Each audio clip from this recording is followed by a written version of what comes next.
What's up guys, and welcome to my 4.2 updated OG Silverwolf guide. Silverwolf was one of the 3 characters added to the Celestial Invitation option in the 4.2 update, and in this video I'm taking you over everything you do need to know in order to understand and build her, including a kit overview, best Lightcones, best Relics and planar ornaments, the main stats you want to run and substat goals, and finally some general team building ideas. Silverwolf's basic attack does quantum damage based off her attack to a designated enemy. Her skill has a 120% base chance to add a weakness of an on-field ally's target's type to one enemy, prioritizing the implant of a weakness that matches the first character in the team lineup, and will also reduce the enemy target's res to that weakness type by 20% for 3 turns. If the enemy target already has that type of weakness, the res reduction will not be triggered. Each enemy target can only have one weakness implanted by Silverwolf, and Silverwolf implanting another weakness will only have the most recently implanted weakness on the enemy. In addition, there's also a 100% base chance to further reduce the target's all-type res by 13% for 2 turns, and then will do quantum damage based off her attack to that target. Her ultimate has a 120% base chance to reduce the defense of all enemies by 45% for 3 turns, and will do quantum damage based off her attack to all enemies. Her talent lets Silverwolf create 3 different types of bugs. They're able to either reduce attack by 10%, reduce defense by 12%, or reduce speed by 6% on the enemy. Every attack launched by Silverwolf will have a 100%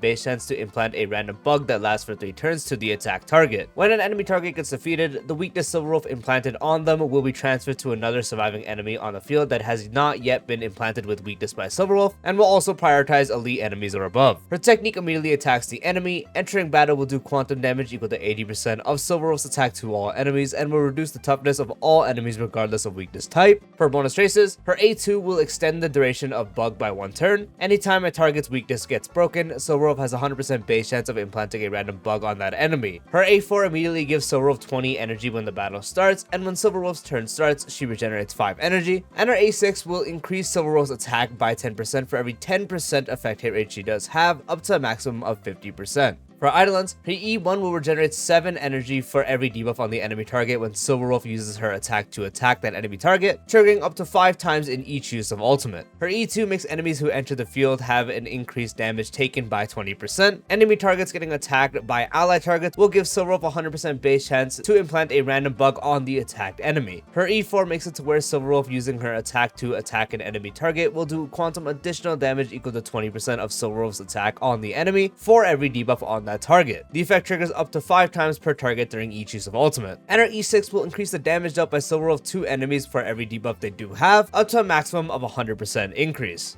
For Silverwolf's best Lightcones, one of her best ones is Cypher's signature Lightcone, providing 18% speed for the wearer. The wearer using an attack has a 120% base chance to inflict Bamboozle on every enemy target. Enemies with Bamboozle will have their defense decreased by 16% for 2 turns. If the wearer's speed is 170 or higher, there's a 120% base chance to inflict the Theft Stay on every enemy target as well. And enemies with Theft Stay will have their defense decreased by 8% for 2 turns. So speed for Silverwolf and up to a 24% defense shred, which pairs very good with their actual base kit. Since her ultimate is able to reduce the defense of all enemies by 45%, she has a bug that can further reduce it, and now this light cone that also provides more. So you're looking at like around 80% defense shred with this light cone, the bug active, and also the ultimate up, which is an insane amount of defense shred from just a singular unit. So you'd only be looking at roughly around 20% from someone else. It depends if you have the right bug on them or not, since the ultimate is guaranteed while the bug is RNG, and this is also guaranteed. But yeah, just needing around 20% from a different unit to get full 100% defense shred on an enemy is going to be insane for damage. Also, the speed buff here for the wearer is very good, since you do want to build Silverwolf as fast as possible, as her primary role, especially now, is mainly being a debuffer, as you don't necessarily focus on her DPS unless you have very high dupes from like E4 to E6, and even then it's not necessarily that great. So yeah, the primary role here is being a debuffer that's built fast as possible and applying debuffs as much as they can with all uptime as much as they can as well, and Cypher's Lightcone is extremely good at that, also providing additional defense shred. Tutorial Lightcone is also fantastic, providing 20% effect hit rate for the wearer, and the wearer attacking defense reduced enemies will regenerate 4 energy. At S5, it's 40% effect hit rate with 8 energy. This provides more than half the effect hit rate you do need, since you need roughly about 67% effect hit rate to guarantee every debuff, and since she does have defense reduction via a bug or especially the ultimate, you can get this up practically always, which helps a lot when it comes to 1-ish turn ultimates, which of course depends on if you're actually running this, if you're running a energy regen planner, so on and so forth. And then if you have E1, then you don't even need like the energy regen planners. So there's just a lot you can do, but this does help a lot. Even if you can't get the full 1 turn, it gets you damn near close. So simple, yet a very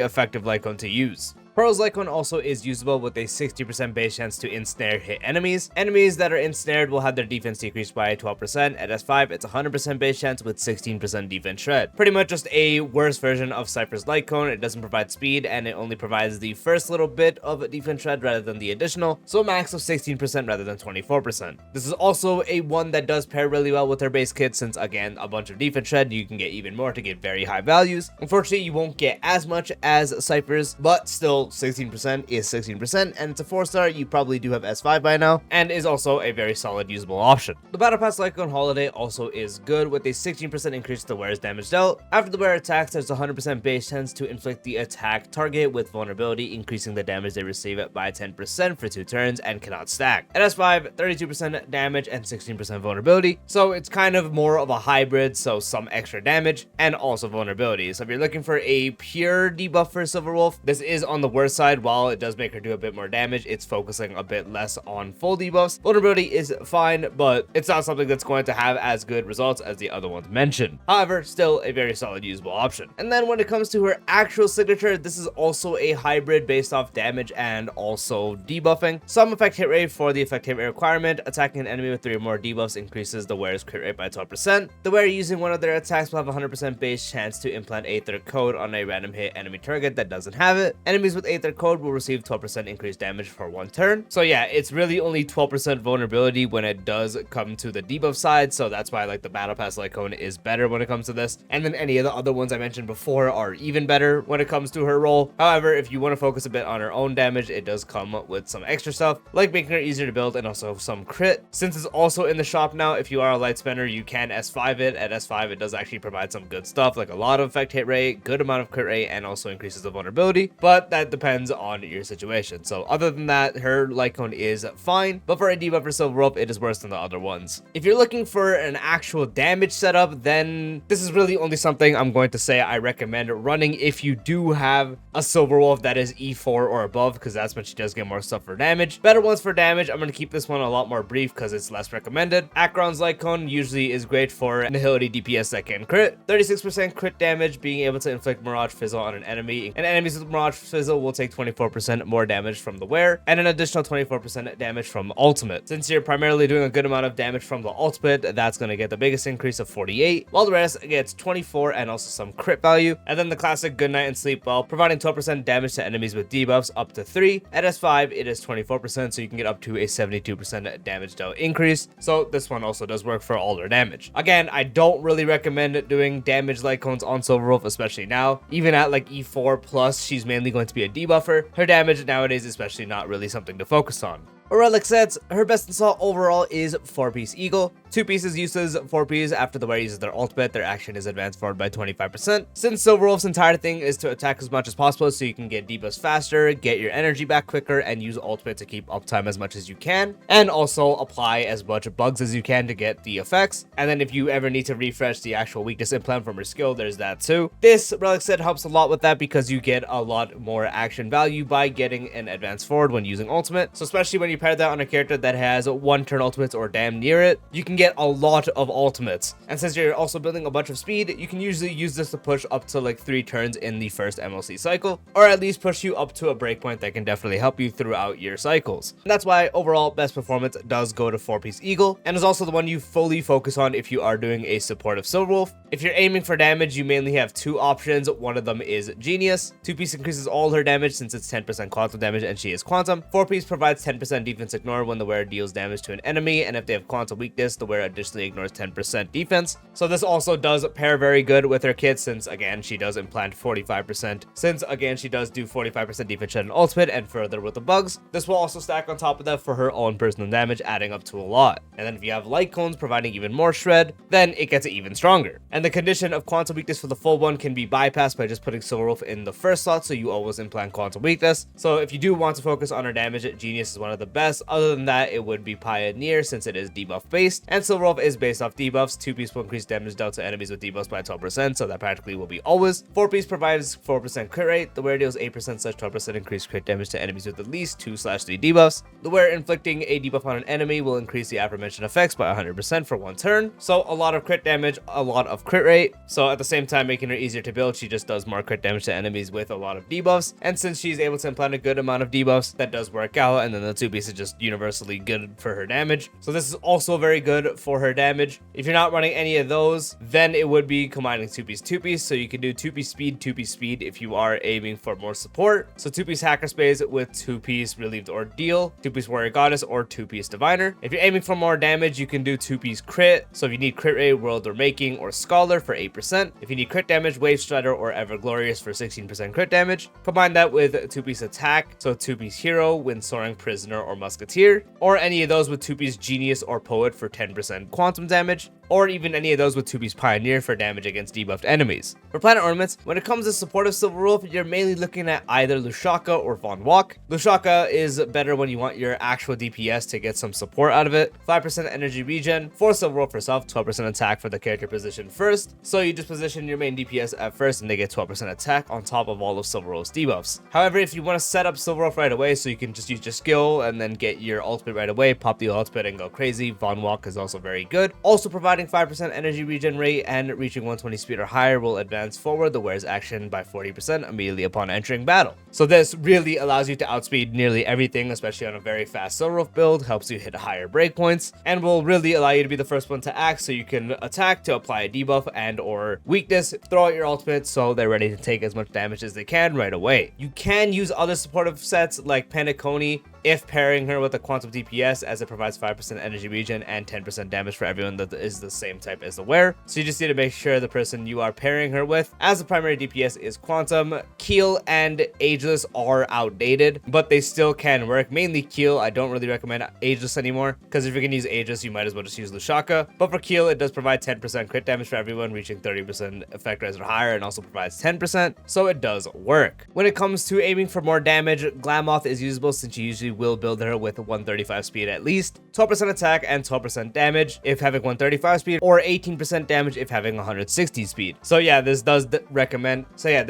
lean into more damage as it provides you attack percent and damage percent. Usually always when it comes to focusing on a lot more damage on Silver Wolf, you're not going to be aiming for 160 speed or higher. If you're aiming for a more hybrid build, then this still does work out, and you will be getting 12% attack and 18% more damage as long as you do have the right speed tune. So overall, this one would be the one you'd use. If pairing her with another Nihility, you can use Izumo for 12% attack and 12% crit rate if someone on the team follows the same path as the wearer. So you would need someone else on the team to be Nihility to get the 12% crit rate. So this one also focuses more on her damage. For the main stats on the relics, if you're not running a Lightcone that provides effect hit rate, so you do need to reach 67%, you can run effect hit rate body. If you're aiming for more damage stats, you could use crit rate or crit damage corresponding to which one you need more. And if you do have enough effect hit rate without using an effect hit rate body and you're aiming for the supportive build, in that case, just put on HP percent or defense percent. For the feat, you want speed. For the orb, this also depends. If you want to go for pure supportive Silver Wolf, I recommend HP percent or defense percent. If you want more damage, then in that case, use quantum damage. And for the link up, really in any case, I recommend energy regen to get as many ultimates. For the substats, first, effect hit rate is going to be very important to hit. You want to reach 67% in battle to land all her big debuffs, and all her debuffs in general that have at least 100% base chance, which all of them do. Also applies to Lightcones and such. If you have stuff that are below 100% base chance, then you would need to allocate even more effect hit rate, but aiming for 67% is going to be the biggest goal. Then also focusing on your speed tuning. For pure debuffer Silver Wolf, so supportive Silver Wolf, in that case with Eagle, just get as much speed as you can. You're aiming for 170 or higher, especially if you're using Cypher Lightcone, but even without Cypher Lightcone, you're aiming for as much speed as you can. If you're running a more hybrid, you're still aiming for around hyperspeed if you can, but just get as much as you can past that. You want at least breakpoints 134, and for a pure DPS Silver Wolf, in that case you are focusing on just breakpoint at 134-ish. For supportive Silver Wolf, you're really done past that. You can just focus on survivability stats, or if you're running something like Keel, get the effect res. If you're running more of a DPS or hybrid, then you're focusing also on crit rate, crit damage, and attack percent. If you're running primary DPS Silver Wolf, in that case you want to get to 100% crit rate and as much as attack percent and crit damage as you can. For a hybrid, just getting a consistent around 70% to 80% is going to be fine for crit rate, and same thing applies, crit damage and attack percent as much as you can.